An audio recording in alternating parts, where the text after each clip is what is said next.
Good day. A former Islamic terrorist, named Walid Shoebat, who has become a born-again Christian, has discovered a connection between the name of Allah and the 666. He explains that the Greek letters, XES, which John wrote in Greek, are actually the Arabic phrase, Bismillah, which means, in the name of Allah. He says that what John saw were actually Arabic letters, which John could not read, but which bore a resemblance to the Greek alphabet in which John wrote. It would have been pointless to write symbols of another language, which could not be read by the Greek readers of Revelation. So it is very possible that the Arabic Bismillah is indeed what John saw, and recorded in Greek letters. The first symbol of 666 are the Muslim crossed swords, the X character, a symbol of Islam and jihad, which are often used by Muslims on flags and military symbols. Notice the handles on the swords. The middle, E, symbol, is an Islamic symbol called Bismillah, Arabic for Allah, or, in the name of Allah. When you turn the Bismillah on its side and place it in a mirror, it forms the same middle Greek character, as written by John. Notice the line drawn, above Allah, and the hook, on its end. The line, it is part of the word Allah, it is not an underline. Notice the same hook in the line drawn by John. It matches the line, in the name Allah exactly. The third character is the Greek character stigma, which means mark, or badge of servitude. The Greek XES or 666, has been noted not just in the Bismillah, but also in the Shahada, which is the Islamic confession of faith, which is what the Quran states will be written on the badge of servitude, on the Day of Judgment. The XES has also been noted on an Islamic Chechen flag, which bears the crossed swords and the name Allahu Akbar, meaning God is greater. This flag bears a striking resemblance to the Greek XES, as written by John, even bearing the line, above the letter E, in the name, Allah. It has also been noted that in the Arabic calligraphy form, the name, Allahu Akbar, contains 3 sixes, which can be clearly seen. During Salah, Muslim prayers, the name, Allahu Akbar, is repeated constantly and is recited, exactly 111 times per day, for 6 days, which equals 666. And during Friday prayer, Muslims recite, Allahu Akbar, only 98 times. Therefore a direct connection between the name, Allahu Akbar and the number 666 can be perceived. The Bible speaks about taking the mark, on the forehead or right hand. It has been pointed out, that Muslims are already wearing marks, on their foreheads and arms, as Islamic banners of protest, and jihad. So Muslims have already been conditioned to take the mark, as a symbol of their belief. The Greek word charagma, used for mark, means a stamp, an imprinted mark. So a follower of the Antichrist will have a stamp on their body, or on some form of badge, to be placed on the forehead or arm. In John's time, the use for charagma was reserved for slaves in what was called a badge of servitude. So, it's a badge that declares slavery and ownership by the master. And his followers use it to demonstrate allegiance to this master. This would fit Islam, since according to Islamic theology, Muslims are slaves of Allah, and Islam is the religion of submission.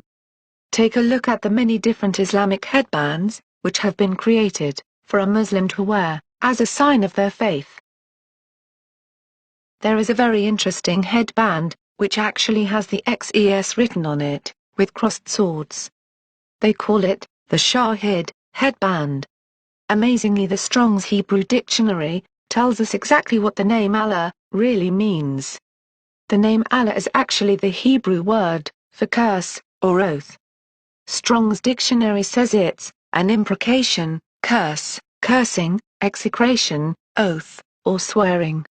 So, Allah is actually the word for a curse. And amazingly, it was the serpent in the Garden of Eden, which became the first being to be cursed by God. Therefore a connection between the serpent, being cursed, and Allah, which means a curse, is very surprising. It would appear that by wearing the name Allah, you are in point of fact wearing a curse. which would explain why the name Allah is in the shape of the cursed serpent. In the Bible, Revelation 12:9 describes Satan as the great dragon, that old serpent, called the devil, and Satan. Then the book of Revelation goes on to speak about the great dragon Satan giving his throne to the Antichrist, and a group of people worshipping the dragon, which has given them this Antichrist king. Revelation 13:4. And they worshipped the dragon which gave power unto the beast, and they worshipped the beast, saying, Who is like unto the beast? Who is able to make war with him? What people would knowingly worship the dragon Satan? The answer is none. These people have no idea they are actually worshipping Satan. But they are shouting his praises in the streets, because the dragon has given them a king. What type of people would actually stand in the street, praising their God for giving them an empire and strong king, that no one dare make war against? How do Muslims praise their God? By shouting Allahu Akbar. This is how they worship the dragon Satan. By shouting Allah is great. The Bible doesn't just call Satan the dragon but, the great dragon. The great is actually part of the name of Allah. But in the Bible the great is part of the name for the dragon. Even the whore of Babylon who rides the beast, has a name written on her head. Mystery Babylon, the Great. A city that thinks she is great. The word for great is Akbar, and is indeed a boast, which only the Muslims cry out. The other meaning of the Hebrew word Allah, or curse, is an oath. A binding oath. As we'll discover later, a binding oath is exactly what Allah requires from his followers. In the Garden of Eden, while speaking to the serpent, God gave us a very profound prophecy concerning the end days.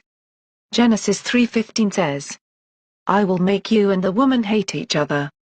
Her offspring and yours will always be enemies. Her offspring will crush your head, and you will bite her offspring's heel. God spoke of hatred between the serpent Satan and the woman Israel. Then he speaks about two seeds. The seed of the woman, and the seed of the serpent. The seed of the woman, whose heel was bitten by the serpent, was the promised Messiah, Jesus Christ, which was crucified having nails driven through his feet, which left him with 2 puncture marks, as if he had been bitten by a serpent. But who is the seed of the serpent? I believe it is speaking about the promised son of the serpent, a false Messiah. To find out who these two opposing races are, we don't have to look very far. We know that the woman is Israel, which gave birth to the Messiah. We only need now look for the race of people, which according to this verse hates Israel, like the serpent does. This race is none other than the Muslims. But wait, God is describing that a seed will come from the serpents. This seed of the serpent is describing the Antichrist, which will come from the people, which Satan has chosen, because of their hatred for Israel. Just like Jesus was the promised seed of the woman, Israel. So Islam is also waiting for Allah to send them a promised Messiah. Called the Imam Mahdi, Islam's 12th Imam. This Mahdi is the seed of the serpent, Allah. And this Mahdi will become the Caliph and King of Islam, uniting all the divided Islamic lands, which were given a deadly head wound when the Caliph of the Ottoman Empire was dissolved, causing their empire to break up. This Caliph will unite the Islamic lands, which the Bible describes as the head wound being healed, when the dragon gives him his power and seat, and great authority. And all the Islamic world will wander after the beast. He will also be the one to wage war against Jesus Christ in the Battle of Armageddon. A startling connection between the mark of the beast and Islamic belief about the last days has been discovered. Amazingly, and in keeping perfectly with what the Bible predicted so long ago, regarding the beast and his mark, the badge of servitude, is in fact an Islamic commandment from Muhammad himself, who said, Allah will save a man from my nation, above all creation on Judgment Day. In front of him will be laid 99 registers,